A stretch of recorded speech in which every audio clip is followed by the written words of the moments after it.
최덕신 변호사의 법률 체크. 오늘은 민법의 가장 기본적인 원리라고 할 수 있는 사적 자치의 원칙과 교회법에 대해서 한번 알아보도록 하겠습니다. 날이 갈수록 복지에 관한 관심이 많아지면서 점차 국가가 개인에게 개입하여 사적 자치의 원칙을 변경하거나 훼손하는 일이 발생하고 있습니다. 물론 어느 정도의 국가의 개입은 필요할 수 있겠지만 지나친 국가의 개입은 개인의 창의성과 자율성을 억누르고 민주주의를 해할 수 있기 때문에 사적 자치에 대한 검토가 필요하다 할 수 있습니다.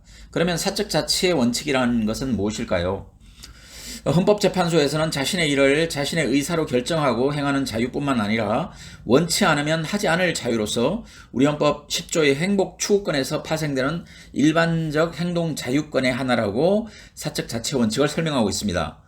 일반적으로 민법에서 사적 자치의 원칙은 계약 자유의 원칙, 소유권 존중의 원칙, 과실 책임의 원칙 세 가지로 나눌 수 있습니다. 사적 자치의 원칙이 가장 빈번히 작동되는 곳이 바로 이 계약의 영역이기 때문에 사적 자치의 원칙을 계약 자유의 원칙이라고도 합니다. 이 계약 자유의 원칙은 계약의 체결에서부터 종결에 이르기까지 모든 단계에서 자신의 자유 의사에 따라 계약 관계를 형성할 수 있는 자유를 말합니다. 이 계약 자유의 원칙은 좀 더 구체적으로 말씀드리면 계약을 체결할지 여부에 대한 자유, 상대방을 어떤 사람으로 할지 하는 선택의 자유, 계약 내용을 어떻게 할지 하는 계약 내용 결정의 자유, 계약 방식을 어떻게 할 것인지, 서면 양식을 할 것인지, 구두 방식을 취할 것인지 등등 계약 방식 결정의 자유, 이런 것들을 내용으로 하고 있습니다. 그 다음에 사적 자치 원칙의 두 번째 원칙으로 중요한 것은 소유권 존중의 원칙이 있습니다. 사적 자치에 의해 개인이 자신의 인격을 자유롭게 발현하기 위한 물질적인 기초인 이 소유권을 보장하는 원칙입니다. 우리 헌법도 23조에서 헌법 23조에서 모든 국민의 재산권은 보장된다. 그 내용과 한계는 법률로 정한다라고 해서 원칙적으로 모든 국민의 재산권이 보장됨을 규정하고 있습니다. 또 우리나라 현행민법 211조는 소유자는 법률의 범위 내에서 그 소유물을 사용, 수익, 처분할 권리가 있다라고 규정해서 소유권 존중의 원칙을 규정하고 있습니다. 사적 자치 원칙의 세 번째 원칙은 과실 책임의 원칙입니다. 자기 책임의 원칙이라고도 하는데 행위자에게 책임을 물을 만한 행위의 결과로 손해가 발생한 경우에만 책임을 물을 수 있다는 원칙입니다. 즉 피해자는 행위자에게 무조건 책임을 물을 수 있는 게 아니라 귀책 사유, 고의라든지 과실이 있는 행위자에게만 손해배상을 청구할 수 있다는 것입니다. 그리하여 과실 책임의 원칙은 귀책 사유가 없는 경우에는 책임을 지지 않도록 함으로써 개인의 자유로운 경제활동을 보장하는 역할을 하게 되었고 경제가 더욱 활성화되는 기폭제가 되었습니다. 이렇게 자유와 평등을 기초로 한 사적 자치의 보장으로 근대의 자본주의가 비약적으로 발전하게 되는데 그러나 현대사회에 접어들면서 온전한 사적 자치의 보장이 오히려 개인의 자유와 평등을 무너지게 하는 어떤 그런 부분이 있다고 봐가지고 약간의 수정이 가해지게 되는데요. 근대에서는 인간의 능력은 평등하다는 전제에서 사적 자치를 보장하였는데 그렇지만 인간의 능력은 결코 평등할 수가 없고 현실의 상황을 보면은 차별적인 능력에 의해서 실질적으로 사적 자치를 보장하지 못하는 결과를 낳고 있는 것도 사실입니다. 그래서 국민들에게 인간다운 생활을 보장하기 위하여 사적 자치에 일정한 법적인 제한을 둘 수 있도록 이렇게 헌법에서 유보적인 조항을 두고 있습니다. 그런데 요즘에 이러한 제한이 그 한계를 넘어서고 있습니다. 약자를 배려한다고 하면서 지나친 규제로 사적 자치의 원칙을 훼손하여서 개인의 자율과 창의성을 해하게 되고 국가 경제에 악영향을 미치는 경우들을 종종 보게 됩니다. 비관한 예로 2020년 7월 31일 시행된 임대차 3법을 들 수 있는데 임대차 3법은 임차인을 보호하기 위해서 임대차 시장의 규제를 강화하려는 법으로 전월세 신고제, 계약갱신 청구권제, 전월세 상한제 이 세 가지를 주된 내용으로 하고 있습니다. 그런데 이러한 사적 자치를 제한하는 법률로 전월세가 오르고 주택 물량은 급격히 줄어들어서 이 법의 수혜자라고 불리는 임차인들에게 오히려 고통을 주는 사례가 늘어나고 있습니다. 성급한 사적 자치에 대한 규제가 오히려 많은 소시민들에게 피해를 주는 그런 대표적인 사례인데요. 또 하나, 최저임금법에 대한 규제도 마찬가지입니다. 근로자의 생존권 및 삶의 질 향상을 위해서 최저임금제는 필요한 것이지만 오히려 이러한 사적 자치의 제한이 근로자의 삶의 질 향상을 어렵게 하는 최저임금제의 역설을 낳고 있습니다. 올해 최저임금이 9,160만 원 정도인데요. 주요 선진국에서 찾아볼 수 없는 주유수당까지 포함하면 만 원이 훨씬 넘습니다. 이러한 상황에서 고용주들은 고용을 줄이게 되고 결과적으로 저소득층의 수입이 줄어들고 있습니다. 게다가 우리나라는 노동 생산성이나 지역의 상황을 고려하여 유연한 최저임금제를 실시하는 것이 아니라 단일한 최저임금을 획일적으로 적용하고 있기 때문에 한번 노동시장에서 이탈한 근로자가 재취업할 기회를 갖는 것이 훨씬 어려워 근로자의 생존에 커다란 위협을 주고 있는 실정입니다. 이렇게 임대차 관련된 법률과 최저임금 관련된 법률만 보아도 사적 자치에 대한 과도한 규제가 얼마나 개인의 삶에 영향을 미치는지 알 수 있습니다. 물론 사적 자치를 제한하는 이유가 개인의 인간다운 생활을 보장하기 위해서라고는 하지만 오히려 성급하고 과도한 제한은 개인의 자유와 창의성을 훼손하고 경제 흐름을 막히게 하여 사적 자치에 대한 제한이 적을 때보다 개인의 인간다운 삶을 오히려 보장해주지 못하는 결과를 초래하게 된다는 것입니다. 요즘 그 사적 자치 원칙에 대한 제한하는 그 규제와 법률이 너무나도 많은데요. 그러나 이러한 예외가 사적 자치의 원칙이라는 중대한 법원칙을 침해해서는 안 된다는 것이죠. 사적 자치 원칙의 제한은 사적 자치를 조력하는 정도에 거쳐야지 사적 자치의 불완전성을 보완하고 미비점을 갖다가 보충해주는 역할을 하는 조력하는 정도에 거쳐야지 원칙을 전도시키는 본말이 전도되는 이런 원칙을 앞서는 순간 시장의 작동은 엉망이 되고 또 다른 부작용만 양산해낼 것입니다. 최근 교육부가 지난 교육과정에 역사 과목에 민주주의라는 표현에 머물렀던 것을 2022년 개정 교육과정 역시 역사 과목에서는 민주라는 점을 강조하여 자유민주주의라는 표현을 포함하기로 했다고 합니다.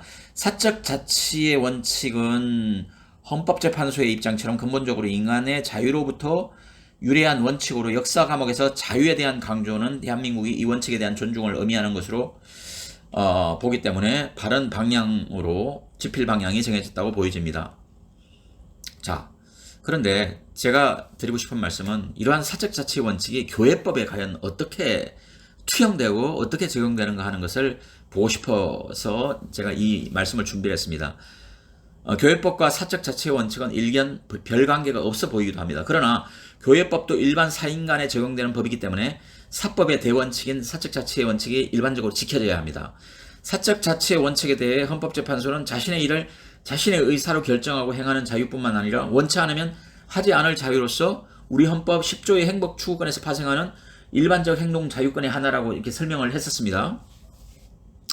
그런데 이 사적 자치의 원칙은 개인뿐만 아니라 교리적으로 일치를 이루거나 같은 신앙 고백을 하면서 협력하기로 하는 어떤 그 공동체 내에서 특히 기독교 내의 수많은 교단의 경우에도 적용된다는 것입니다. 교단들은 각기 사적 자치 원칙에 따라 일률적이 아니라 각기 다른 교회법을 가지고 있습니다. 즉 각 교단은 각자의 교단 총회 헌법이 있을 뿐만 아니라 총회의 하위 기관으로 수백 개의 노회, 그 노회도 각자의 노회 규칙이라는 것을 가지고 있고요. 노회가 지도 관리하는 지교회, 각 개교회, 우리가 보통 이렇게 거리를 다니면서 보이는 십자가 불빛을 자랑하는 그 교회들, 그 지교회조차도 그 지교회들마다 명칭은 다소 다릅니다만은 정관을 가지고 있습니다. 저희 교회는 그 내규라고도 하고 운영규정이라고도 이렇게 표현하기도 합니다. 이러한 지교회, 노회, 총회의 규율들은 각각의 공동체의 사적 자치의 표현 또는 종교의 자율성에 따라서 각기 공동체의 특성에 맞는 다른 규범들을 가지고 있다는 원칙에서 파생되는 것입니다. 그렇다면 교단과 이 개교회는 각자의 규범이 존재하게 되는데 이럴 경우에 교단에 속한 개교회는 교단의 헌법을 따라야 하는 것인지 아니면 사적 자치의 원칙에 따라 교회 내부 규율을 따라야 하는지 하는 것이 문제가 됩니다. 여기에 대해서 대법원은 법인 아닌 사단으로서의 실체를 갖춘 개신교 교회가 특정 교단 소속 지교회로 편입되어 교단의 헌법에 따라 의사결정기구를 구성하고 교단이 파송하는 목사를 지교회의 대표자로 받아들이는 경우 교단의 정체에 따라 차이는 존재하지만 원칙적으로 어떤 교회가 교단에 소속되어 있을 때는 원칙적으로 지교회는 소속 교단과 독립된 법인 아닌 사단이고 독립된 법인은 아닌 사단이라는 것을 선언하고 있습니다. 교단은 종교적 내부 관계에 있어서 지교회의 상급 단체에 지나지 않는다. 다만 지교회의 상급 단체에 지나지 않는다. 다만 지교회가 자체적으로 규약을 갖추지 아니한 경우나 규약을 갖춘 경우에도 교단이 정한 헌법을 교회 자신의 규약에 따르는 자치규범으로 받아들일 수 있지만 지교회의 독립성이나 종교적 자유의 본질을 침해하지 않는 범위 내에서 교단 헌법에 구속된다.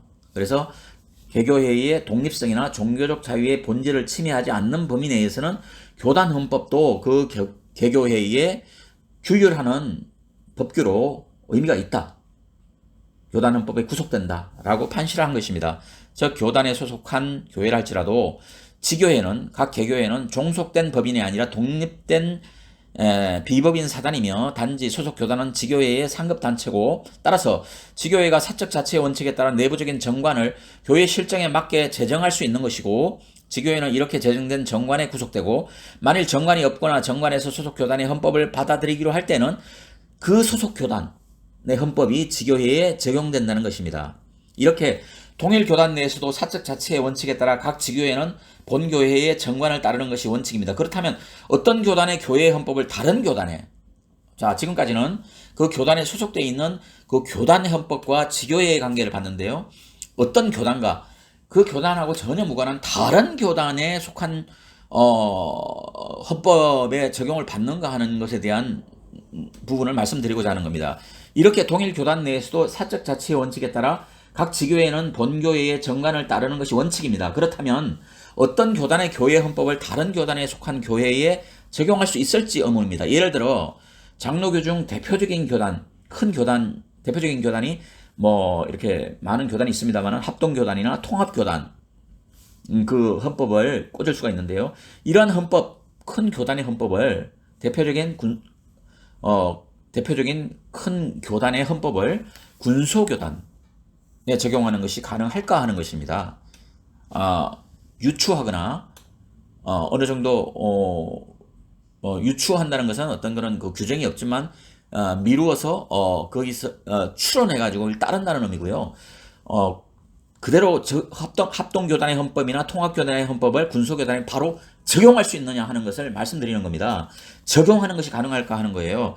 당연하게도 같은 교단의 헌법을 교단에 속한 지교회에 적용하는 것도 사적 자치 원칙상 지교회가 자치규범으로 받아들이고 교회의 독립성이나 종교적 자유의 본질을 침해하지 않을 때만 가능한 것인데 큰 교단의 헌법을 교단이 다른 군소교단에 무분별하게 적용하는 것은 넌센스라는 겁니다.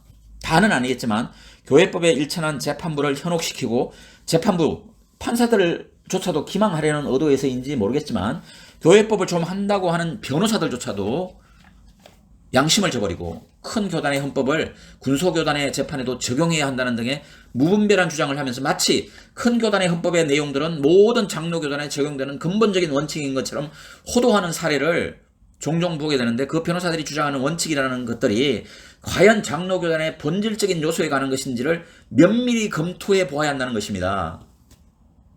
장로교의 정체성 또는 장로교로서 결코 포기할 수 없는 본질적인 원칙이라면 적어도 교회의 대표자인 당회장 그리고 교인의 대표자인 시무장로들이 당회를 구성해서 교회를 운영한다는 당회 중심의 교회 운영 원칙, 저는 가장 본질적인 장로교의 원칙이라고 봅니다. 당회 중심의 교회 운영, 그리고 성직자 대표와 평신도 대표의 협의를 통한 민주적인 교회 운영, 이것이야말로 장로 정체의 가장 본질적인 요소들이라고 봅니다.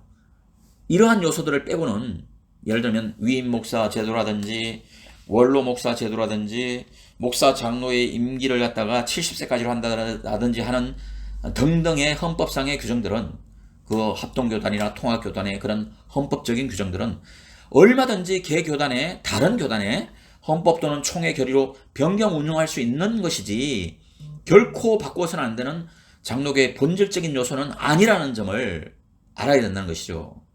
이것이 사적 자치의 원칙의 당연한 귀결이라는 것입니다. 군소교단은 합동교단이나 통합교단과 같은 큰 장로교의 큰 교단에 속한 교단이나 교단 원래는 그런 큰 교단에 속한 교단이었겠죠. 그런데 교리적인 문제라든지 신앙적인 가치관 이런 그리고 역사적인 어떤 그런 배경 등 다양한 이해관계에 따라서 분화된 것이고, 군소교단들은 자신들의 교단의 실정에 맞게 교단헌법을 수정하거나 총회 결의를 통해서 교단을 운영해 오는 것입니다. 이러한 군소교단 특유의 특수성을 무시한 채 뿌리가 같기 때문에 그와 유사한 대표적인 장로교단의 헌법의 원리를 그대로 군소교단의 경우에도 똑같이 적용해야 한다 하는 주장, 그런 발상은 그야말로 남의 다리 긁는 격이라고밖에 판단할 수 없습니다. 각 교단은 각 큰 교단이든 작은 교단이든 할 것 없이 나름의 독창적인 정치 원리를 가지고 창립 운영되고 있다는 점을 명심하여야 하고, 단지 유사하다라는 이유만으로, 그 유사점이 있다면 양 교단이 장로회에 뿌리를 두고 있다는 점을 제외하고는 전혀 다른 교단입니다. 그러므로 타 교단의 어떤 그 헌법의 원리를 군소교단에 무분별하게 적용하는 것은 매우 불합리한 법의 적용이다 하는 점 혼란이 없었으면 합니다. 이상으로 마치겠습니다. 감사합니다.